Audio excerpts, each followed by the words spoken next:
Comment améliorer son niveau de communication dans son couple? Voici la question du jour. Je vous partage juste un simple élément qui peut vous permettre de faire toute la différence. Ça n'a rien de compliqué, c'est juste une chose qu'il est important que vous vous disiez et qui vous permet de vraiment monter le niveau et d'améliorer le niveau de communication, déjà le niveau d'écoute, le niveau de compréhension dans votre relation.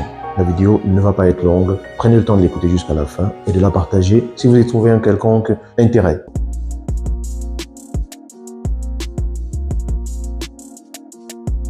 Bonjour les amis, j'espère que vous êtes en pleine forme. Je suis Yannick TM, je suis un semeur de pépites et de grains de conscience. Ça veut dire qu'ici, je ne détiens pas la vérité absolue. Vous le savez très bien, la vérité, je ne la connais pas. Tout ce que je fais, c'est semer des graines afin que vous puissiez sélectionner celles qui vous correspondent, celles qui vous parlent, afin de les faire grandir dans votre vie, les faire fructifier et d'en récolter simplement les fruits. Si vous ne l'avez pas encore fait, je vais vous inviter à télécharger sous cette vidéo votre guide des 7 erreurs qui peuvent tuer votre vie de couple que je mets à votre disposition. Vous savez, la communication dans la relation, c'est quelque chose d'absolument capital. Déjà, c'est une faculté propre à l'être humain, propre en fait à la vie, parce qu'en fait la communication existe partout dans la vie, sauf que chez l'être humain, la communication est encore beaucoup plus importante parce que nous en avons besoin pour échanger les uns avec les autres. C'est d'ailleurs pour ça qu'en PNL, on dit qu'on ne peut pas ne pas communiquer. Et c'est vrai. On communique de 1001 façons. Depuis qu'on est bébé jusqu'à la fin de nos jours, on communiquera forcément. C'est pour cela que ça devient absolument fondamental et crucial de savoir vraiment communiquer avec la personne qui va partager votre vie, la personne qui partage votre vie, la personne avec qui vous cheminez au quotidien. Parce que très souvent, vous savez bien que l'un des gros soucis que l'on rencontre souvent dans les relations, c'est un défaut de communication optimale. Parfois, une personne va se plaindre de ne pas être écoutée, elle va se plaindre de ne pas être comprise. Combien de fois cela vous est arrivé déjà, vous, personnellement, d'avoir l'impression de dire quelque chose à votre partenaire et d'avoir l'impression que votre partenaire ne vous écoute pas, ne vous comprend pas, d'avoir l'impression que votre partenaire répond complètement autre chose que ce que vous voulez que la personne comprenne. Et vous vous dites, mais en quelle langue est-ce que je suis en train de parler? Est-ce que c'est si difficile de comprendre ce que je suis en train de vouloir exprimer? Vous êtes certaine que ce que vous dites, enfin que c'est clair, mais la personne n'a pas l'air de comprendre. En tout cas, comment est-ce que vous arrivez à savoir que la personne n'a pas l'air de comprendre? Parce que sa réponse, sa façon de réagir vous donne le message qu'elle n'a pas compris ce que vous vouliez dire. En PNL également, on dit que le sens de votre message se trouve dans la réaction de votre interlocuteur. Ça veut dire quoi? Vous allez dire quelque chose et la façon dont une personne va vous répondre ou va réagir peut vous permettre de percevoir ce que la personne croit avoir compris de ce que vous vouliez dire. Et parfois, dans beaucoup de cas en tout cas, ça va être différent du message véritable que vous vouliez porter. Donc, si vous vivez une situation pareille, que vous posez ce genre de questions, que cela vous arrive d'être inconfortable et de vous dire, mais pourquoi est-ce que c'est difficile qu'il ou elle comprenne ce que je dis? Comprenez que cela arrive peut-être également à votre partenaire de se dire la même chose. Parce que quand vous allez dire ça, votre partenaire va vous dire, mais c'est toi qui ne comprends pas, j'ai compris ce que tu voulais dire, voilà, etc.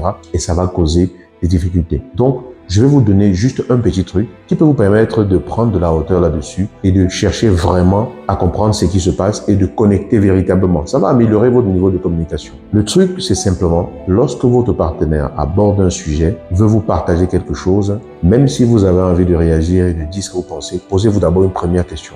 De quoi est-ce qu'il a besoin en m'en parlant?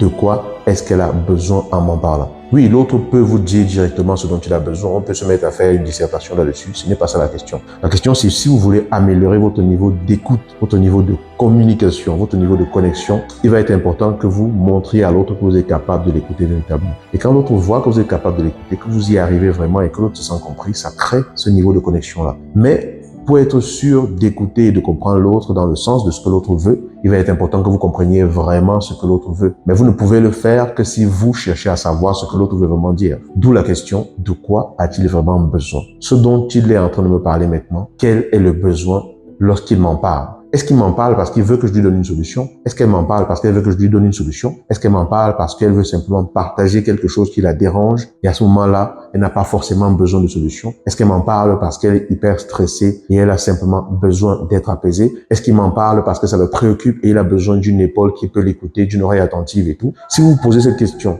de savoir de quoi est-ce qu'il a besoin. Ok, votre partenaire vient et dit, ah, je veux te parler de quelque chose. Et la personne commence à parler.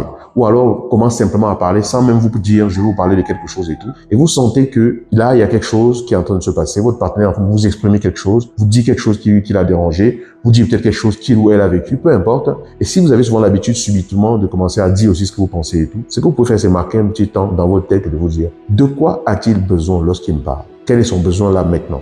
Si vous arrivez à apprendre à tendre l'oreille, vous allez commencer à apprendre à identifier vraiment le besoin lorsque l'autre ouvre la bouche. Et en identifiant ce besoin-là, vous allez répondre à ce besoin. Si l'autre a simplement besoin d'être écouté, vous allez apprendre, tendre l'oreille et écouter simplement, sans forcément vouloir donner toutes les solutions, même si vous pensez que vous avez toutes les solutions du monde. Si l'autre a besoin que vous lui donniez votre avis, vous allez arriver à le comprendre également. Vous allez poser peut-être une question pour chercher à vraiment comprendre, mais le fait de vous demander de quoi est-ce qu'il a besoin, de quoi est-ce qu'elle a besoin, ça marque toute la différence. Parce qu'à ce moment-là, vous ne vous positionnez pas simplement en celui qui va simplement dire tout ce qu'il pense ou celle qui va dire tout ce qu'elle pense parce qu'il ne s'agit pas de vous. Lorsque l'autre commence à parler, il s'agit de lui, il s'agit d'elle.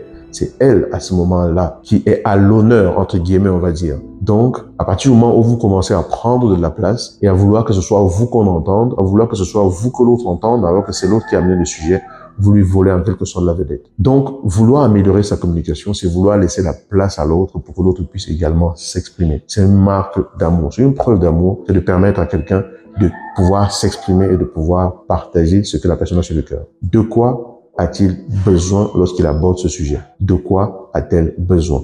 Si je me pose les bonnes questions, je peux trouver les bonnes réponses. Et si je trouve les bonnes réponses, je peux avoir une attitude plus adaptée. Et si j'arrive donc à comprendre le besoin de l'autre et à répondre à ce besoin, l'autre va se sentir compris, l'autre va se sentir écouté, l'autre va se sentir encore plus à l'aise de partager avec moi et ça va élever notre niveau de communication. Donc c'est juste un petit truc comme ça que je voulais vous partager dans cette vidéo qui n'est pas hyper longue. Qu'est-ce que vous en avez pensé? Dites-moi ce que vous pensez de cela dans cette vidéo. Est-ce que cela vous est déjà arrivé de vous poser ce genre de questions dans la communication avec votre partenaire ou alors vous ne vous êtes jamais demandé cela? Est-ce que dans votre communication, ça vous arrive de ne pas vous poser la question et de dire simplement ce que vous pensez? Dites-moi un peu comment vous vivez votre communication au quotidien avec la personne qui partage votre vie, en sachant que on parle ici de la communication dans votre couple, mais ça peut concerner la communication dans tous les domaines de la vie. Parce que c'est comme cela qu'on capte l'attention des gens, que l'on connecte avec les gens. Voilà. N'oubliez pas que tous les dimanches, ici même, à 19h, heure de Paris, donc actuellement c'est GMT plus 2, parce que c'est l'heure d'été, nous nous retrouvons pour un sujet en direct. Bon, ça c'est les vacances, il n'y a pas de live en ce moment, mais j'ai quand même tenu à vous faire des vidéos régulièrement pour qu'on continue de progresser, d'évoluer ensemble. Les lives reviendront prochainement. Tous les dimanches, 19h, à partir du moment où on reprendra. Pensez à partager la vidéo, laissez-moi votre commentaire, aimez la vidéo, interagissez parce que chaque fois que vous agissez sur la vidéo, ça permet à l'algorithme de la plateforme de savoir que la vidéo suscite un certain intérêt et ça m'aide à toucher le plus grand nombre. Je vous dis à très bientôt.